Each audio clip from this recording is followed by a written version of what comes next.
ಸ್ವರ್ಗ ತೋರಿಸ್ತೀನಿ. ನಾನೇನ್ ಗುಜರಿ ಅಂಗಡಿ ತೋರಿಸ್ತೀನಿ ಅನ್ನ ಹಿಂಗ್ ಶಾಕ್ ತಗತ್ತವಳೆ. ಸ್ವರ್ಗ ಚಿನ್ನ. ಹೌದಾ?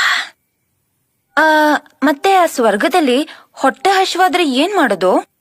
ಅದಕ್ಕೆ ನನ್ಗೊಂದ್ ಮೊಟ್ಟೆ ಪಪ್ಸ್ ಕೊಡ್ಸ್ತೀಯಾ? ಯಾವ ಇವೆಲ್ಲ ಕೋಟಿ ಖರ್ಚು ಮಾಡಿ ಬೆಳ್ಳಿ ತಟ್ಟೆಲಿ ಜನಗಳಿಗೆ ಊಟ ಹಾಕಿದೀವಿ. ಫಸ್ಟ್ ನೈಟ್ ಮೂಡಲಿರ್ಬೇಕಾರೆ ಯಾವ್ದೋ 15 ರೂಪಾಯಿ ಮೊಟ್ಟೆ ಪಪ್ಸ್ ಕೇಳ್ಕತಿಯಲ್ಲೇ. ನೀವ್ ಮೊಟ್ಟೆ ಪಪ್ಸ್ ಕೊಡ್ಸಿಲ್ಲ ಅಂದ್ರೆ ನಾನ್ ಸ್ವರ್ಗಕ್ಕೆ ಬರಲ್ಲ ನೋಡಿ. ಮೇನ್ ಮ್ಯಾಟರ್ಗೆ ಕೈ ಹಾಕ್ತಾವಳಲ್ಲ ಚಿನ್ನ. ನಾಳೆ ಮೊಟ್ಟೆ ಇಡಕ್ ಕೋಳಿನ ತಂದು ಕೊಯ್ದು ಸಾಂಬಾರ್ ಮಾಡಿ ಇಬ್ರು ಚೆನ್ನಾಗಿ ಜಡ್ದು ಬಿಡದ. ಈಗ ಸ್ವರ್ಗಕ್ಕೆ ಹೋಗೋಣ.